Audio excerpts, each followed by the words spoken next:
कहता है कि अमेरिका के रडार और सैटेलाइट को जो भी जानकारी मिलेगी, आशा एग्रीमेंट मेनली कम्युनिकेशन के लिए। किसके लिए? चाइना अगर इस एरिया में घूम रहा है तो कौन पकड़ लेगा? जापान।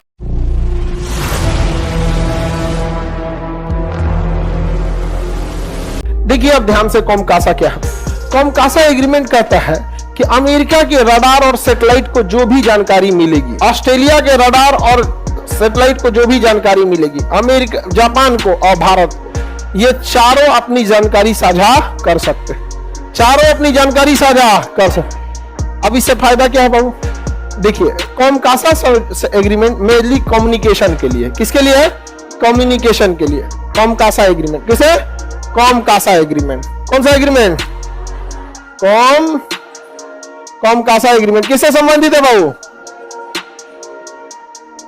कम्युनिकेशन कंपैटिबिलिटी एग्रीमेंट है। कम्युनिकेशन कंपैटिबिलिटी सिक्योरिटी है।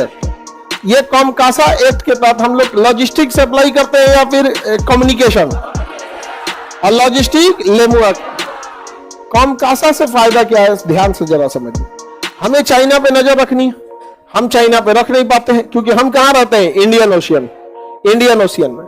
लेकिन इंडियन ओशियन में हम रहते हैं। जापान तो कंप्लीट नजर रखता है इस एरिया में, ऑस्ट्रेलिया इस एरिया में कंप्लीट नजर रखता है।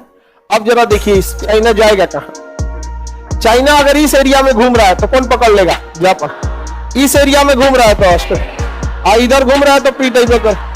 अब हमको उधर जाने की जरूरत नहीं है। ये कॉमकासा समझौता के बाद हमें क्या जरूरत है जाने की उधर? हम फोकस किस पे किए हैं? हिंद महासागर। अगर वह उसकी एक भी पनडुब्बी चल दी हिंद महासागर की ओर, या तो जापान पहले डिटेक्ट करेगा या ऑस्ट्रेलिया, और रियल टाइम डेटा ट्रांसफर हो जाएगा। समझ में कि नहीं गया? युद्ध में रियल टाइम डेटा का बहुत ज्यादा महत्व होता है। रियल टाइम मतलब अभी का, अभी एग्जैक्ट कहां है।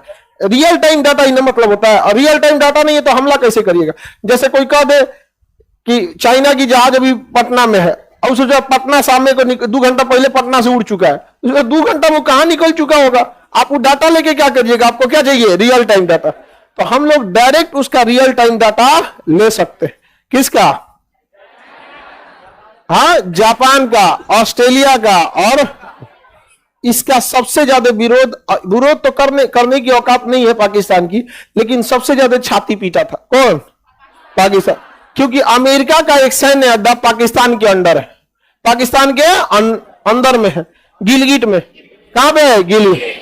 और वो पूरे पीओके पे नजर रखता है। अब बताइए यहां पर अमेरिका जितना नजर रख रहा है, कॉमकासा साइन की वजह से सब भारत को नहीं पता चल रहा है कि नहीं? यहाँ पे इनकेस कभी हमला करना होगा तो अमेरिका का रडार देख के हम लोग मार देंगे। जा। अच्छा, इससे हम लोग को भी एक दिक्कत है। रूस घुसिया गया था। रूस कह रहा था कि तुम भी जो चीज करेगा किसको पता चल जाएगा? अमेरिका को। तो भारत समझाया रूस को हम यहाँ क्या करेंगे कि आपको दिक्कत होगा। तो यहां से रूस को तो कोई प्रॉब्लम नहीं है, तो हम लोगों ने चुन चुन के उन्हीं देशों के साथ समझौता किया है ना, जिससे बड़ी फायदा है।